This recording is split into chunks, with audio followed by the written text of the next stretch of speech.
Hello, welcome. My name is Abigail Richardson-Schulte and I am composer in residence with the Hamilton Philharmonic Orchestra. Today I'm delighted to be joined by our principal clarinet player, Dominic Desautels. Welcome, Dominic. Thank you. Hi. Thank you so much.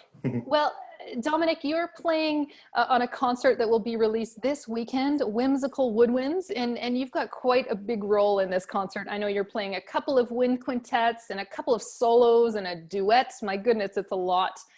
Now, Dominic and I spoke in the pre-concert talk, so for those of you that are interested in seeing this concert, please listen to the pre-concert talk as well, where we go through all of the music that Dominic's going to be playing. Today is more about getting to know you, Dominic, a bit about your musical history. So let's start off with your current positions. We know, of course, that you're principal clarinet with the HPO, but you're also principal clarinet with the Canadian Opera Company. So can you give us an idea of, is it much different preparing and performing an orchestral concert versus an opera?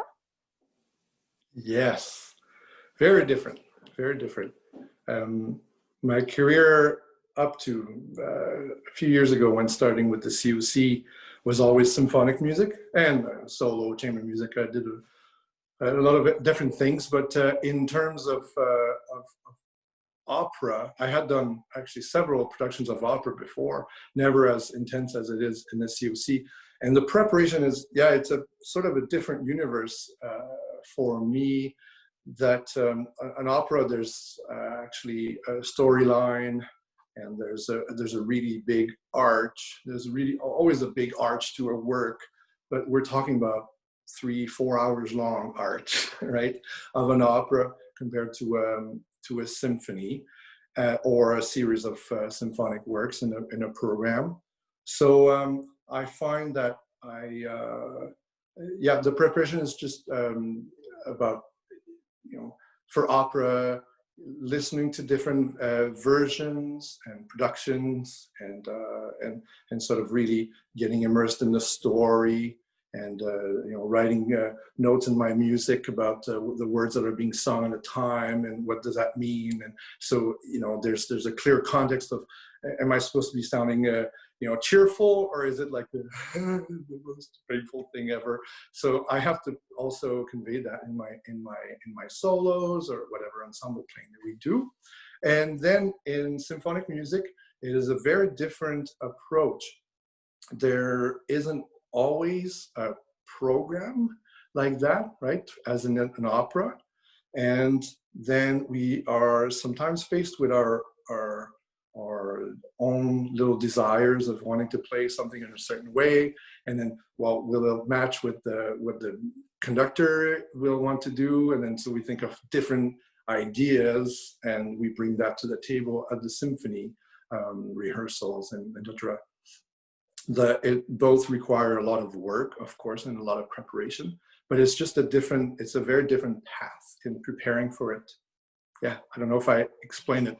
If I explain my thoughts and process well, it's a bit more complicated than explaining in a couple minutes like this. Yeah, well, I'm interested to hear that you even go and look at the text for the opera. That's really doing your homework. Wow. Oh yeah, I must. Yeah. Now, another question for you. Aside from the COC and the HPO, where else have you held principal clarinet positions? Well, I started my professional career, my full-time professional career in an orchestra in Brazil.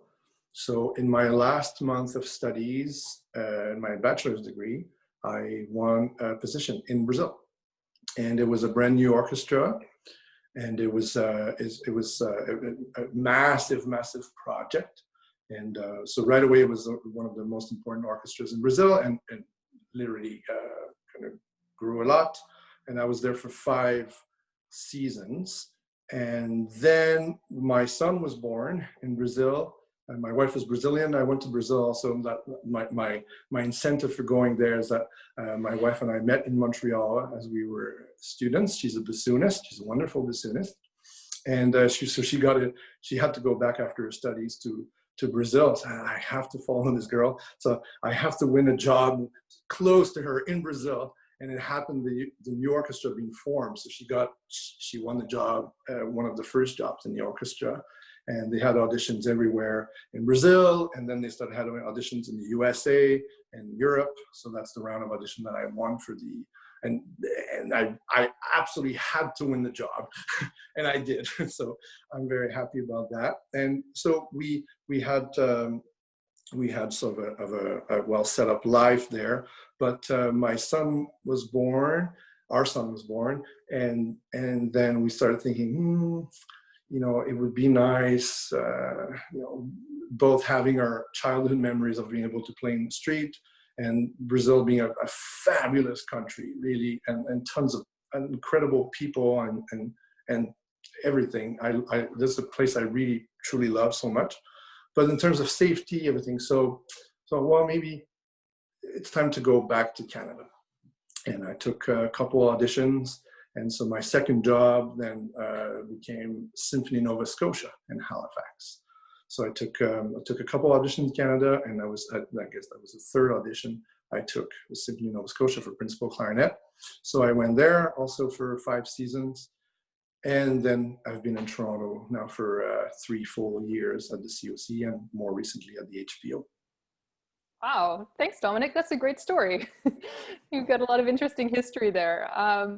Now, I wonder actually if we can talk for a few minutes about the clarinet and about reeds. I know that you have an association that you endorse reed makers.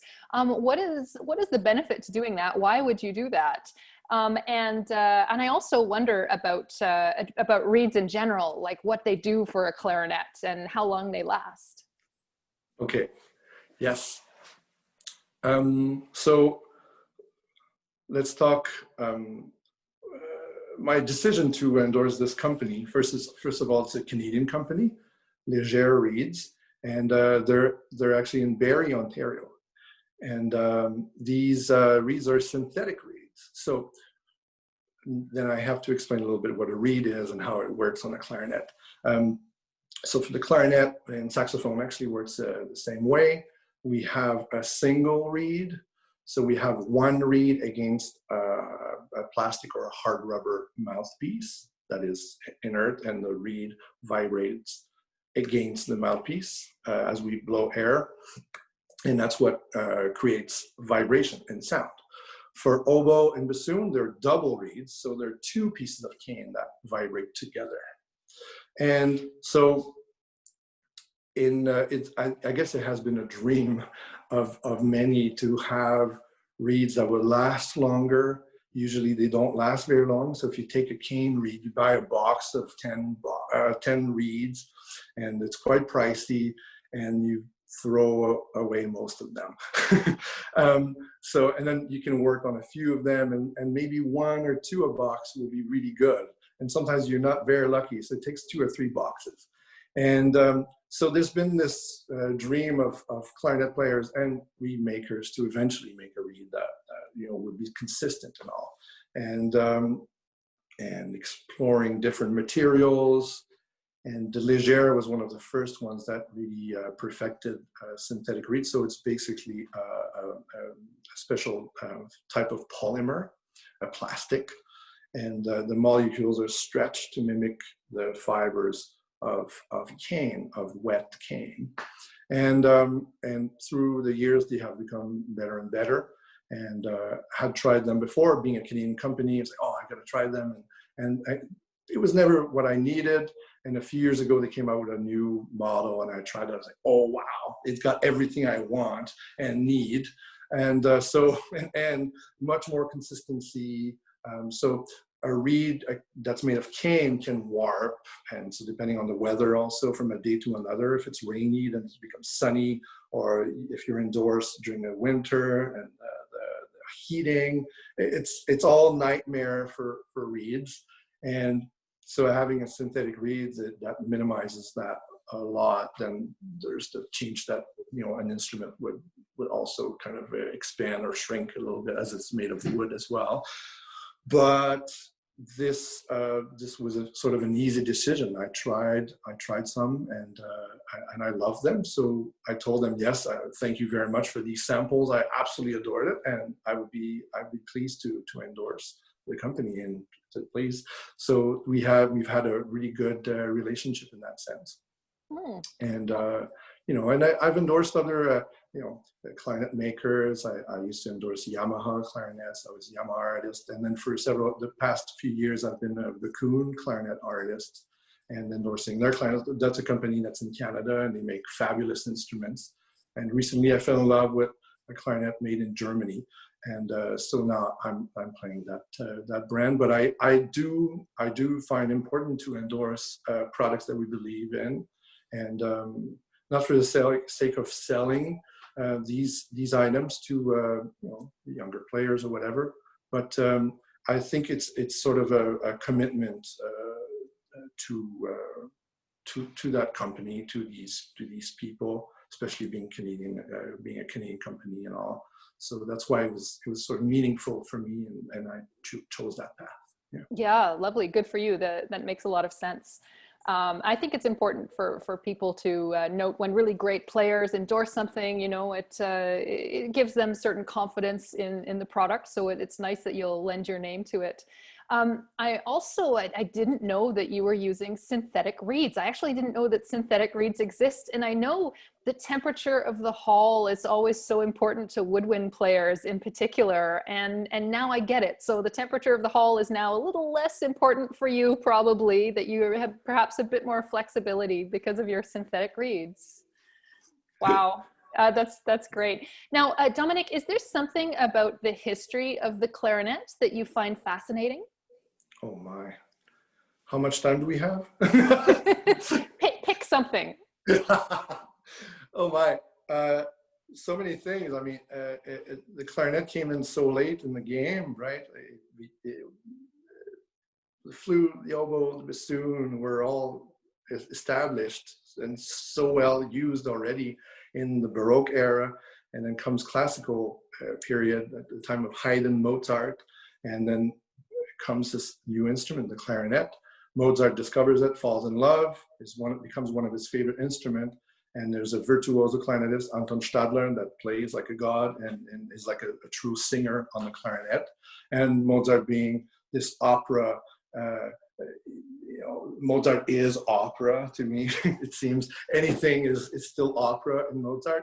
And so writes beautiful works for the clarinet, and so that propels the clarinet to an established, great instrument.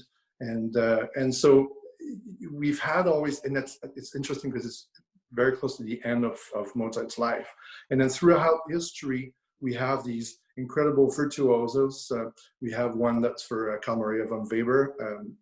So it's Karl and Heinrich Bergmann, and that then Weber writes all these concertos and quintet for, which then creates an even more repertoire for the clarinet. And then we get to Brahms, and we have Richard Mühlfeld, the clarinetist, also that actually so profoundly great of an artist, apparently, that Brahms, that had retired and stopped his career as a pianist, this my life is over, this is it, gave all his music to this publisher, I'm done. And then here's this clarinetist, and wow. So goes back to writing music for this clarinetist. So writes a trio with cello and piano, quintet with string quartet, then writes these miraculous, beautiful pieces, opus 116 to 119 for solo piano, which I adore. And then the clarinet sonatas, opus 120. And and then choral works and etc. for a couple other works at the end, and so forth. We have all these clarinetists that really made the clarinet kind of bump up. And then after it's Benny Goodman. Maybe, I don't know, I want to say my number one idol. I don't know. I love Benny Goodman so much, and so King of Swing, but jazz clarinetist, but became the most important clarinetist in the 20th century. And so composers like Aaron Copland and Leonard Bernstein and oh my God, Bela Bartok. The list goes on and on and on of fantastic composers that wrote very significant pieces for the clarinet because of Benny Goodman. So all these players have been so important, and then the clarinet is like kind of this so widely used wind instrument thanks to all these people and composers. So I find that very fascinating in the clarinet. Mm-hmm. Yeah, and I think that's an important perspective to remember, that these composers were inspired by these clarinet players, and that's why we have the repertoire. It's amazing. And I mean, same thing today, why composers are writing for specific players. It takes a specific player to say, hey, will you write for me? And we see that throughout history. And now we have this tremendous source of repertoire because of these individual players. So yeah, absolutely. So important to remember. Now, Dominic, it strikes me that you are one of our HPO players who is doing a lot of different things. We've already mentioned opera, orchestra, of course. I know you're quite heavily involved in summer festivals, and chamber music. And here you're playing chamber music on these concerts in the fall. Was it always your plan to be sort of this type of musician where you're doing a lot of this? Yes. Short answer, yes, and yes. It was so clear, and I don't know why it was so clear, but it was very clear all along that I wanted to play an orchestra. That was a given, that's for sure. But that as well, I would want to be a soloist. I would be a chamber musician, and eventually I would want to teach. And I've sort of had a lot of fun because I feel I did so many of these things, and I keep doing all these things, and I explored the world of klezmer music. And one summer when I was a student, only played klezmer music for a whole summer. And then I went into the world of jazz. My first love with the clarinet was jazz, so I wanted to be a jazz clarinetist. And that's why I'm saying Benny Goodman's so important, is that I discovered through Benny Goodman, oh my God, and I discovered classical music from the 20th century. And so my first love with classical music was actually with more contemporary, to my ears, more contemporary works. And yeah, so I did do some jazz, and I had a jazz section when I lived in Halifax. And I love that variety of doing different things. It's very important for me. I couldn't just do one thing. I love the variety. And I remember auditioning for university, and and that question being asked: what do you see yourself doing in so many years? Yeah, I was like 19, 20 years old, and I was like, yeah, that's my plan. I want to play orchestra. So I really knew already then. So yeah. Yeah. And well, we've got to find an opportunity to hear you play some jazz and some klezmer. Oh, wow. We have to make that happen. That'd be great. Now, a couple of things you mentioned there. First of all, teaching. Is teaching a big part of your life? Oh, yeah. I love teaching. And so I'm an adjunct professor of clarinet at the University of Toronto.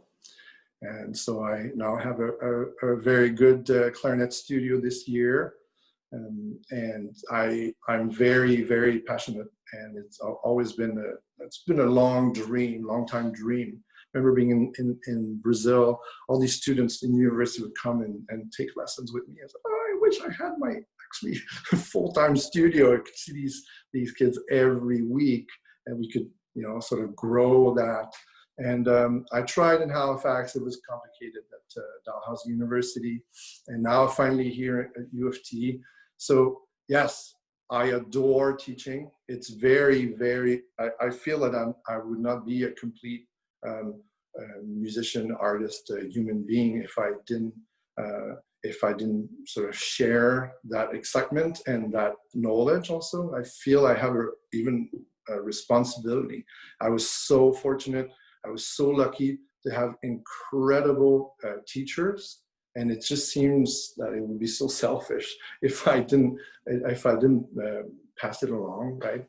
So yeah, teaching is essential, and so that means weekly with my students here. But yeah, these summer festivals, most of them there are students involved, and you know, or sometimes it's young professionals that come and play before an audition, whatever it is. So it's very, very, very important for me.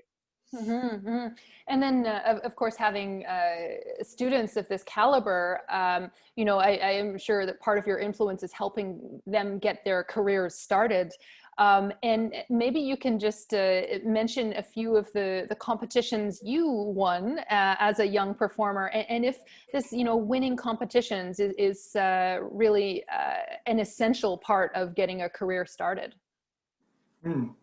That's a good question. And it's a question I'm not sure I have an answer for. I used to spend so many hours with a really good friend of mine who's an incredible pianist, and about competition and do we really need them or not? What's the use for them? I certainly took a lot of competitions, and for me they were simply a challenge, and for me to kind of get to the next level and then for several of them I guess I was lucky, and I was prepared well enough that I won some of them, or like a good prize in them. So I think they were important, not for the prize that they gave me, that helped maybe it was sort of you're doing the right job, like keep going, right? You're doing the right thing, because then you are recognized for it. I don't know if it made my career. It certainly helped. For example, the Stepping Stone competition, and so it's the top competition of the Canadian music competition, for those who don't know, and it's a competition that's open to all instrumentalists and singers. So it's super unfair, because then as a clarinet player, you're competing against pianists that play Liszt and Rachmaninoff and Prokofiev and, you know, Chopin and name it, right? And violinists, you know, cellists. These are always the favorites. And for wind players, it's sometimes a little hard to compete with even just the repertoire and the amount of notes, for example, that a pianist, a really highly accomplished pianist, can play. It's comparing a little bit apples and apples and oranges and pears, I guess. And so I got a third prize in that. The first two prizes being two pianists, Tina Chung and Charles Richard Henry, and so. Following that, I got a tour for Jeunesse Musicale of Canada of 40 recitals across Canada with Tina Chung, who was first prize. And so it was very interesting. So they would give one person of the three top prizes a tour. And so they asked me, do you have any ideas of pianists? And a couple pianists I wanted to collaborate with had previously done tours with them. And as well, we're inviting Tina because she won another prize in another competition. So we thought maybe we could put you together. And I love her so much. We're really great friends still.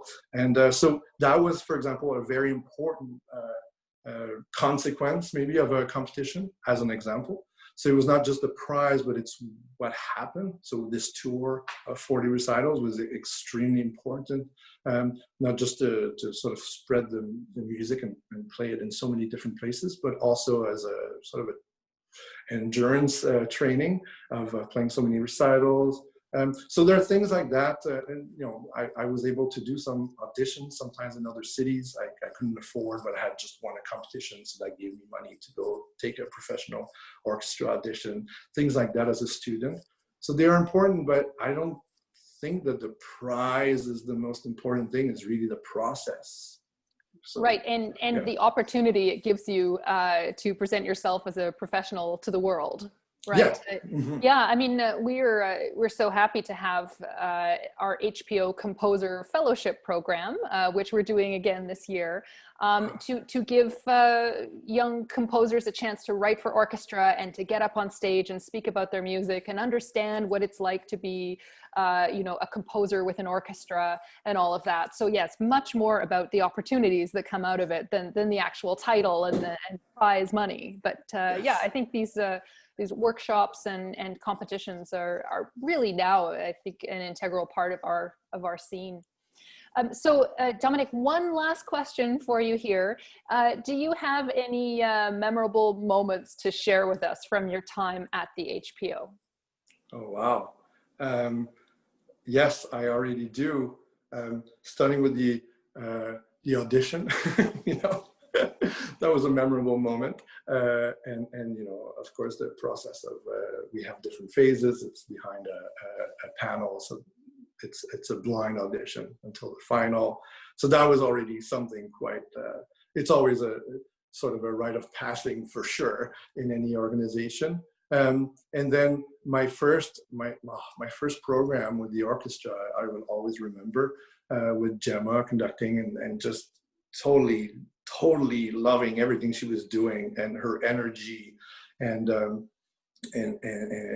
Beethoven, and it was just like, okay, I'm in the right place. I feel that there's really a communication also with my colleagues. So I'm surrounded by incredible musicians all around. So there all have been highlights. Brahms symphony and really going for a high note and then squeaking massively. Squeaking is when the note cracks. And so that's a memorable moment, maybe a memory that I don't like to remember, but actually I love it because I went for it and it just happened. Such is life, right? Sometimes you go for it and your car breaks down, or, you know, your shoe breaks. I don't know, whatever can happen. But you remember those ones. Yeah, but I think it's good. It's good stuff. So I've had a great time so far at HPO. Oh yeah, well, we're thrilled to have you as part of our HPO family. So thank you so much for joining me today, Dominic. And for those of you at home, you should listen to this concert. It'll be great. Whimsical Woodwinds. There are so many interesting pieces on this concert, and it's such a nice chance to get really up close and personal with the musicians in the pre-concert talk, and also just in the video. You get to be closer than you ever have before. So thank you, Dominic, and I hope all of you at home enjoy this concert. Thank you very much. Thanks, Abby.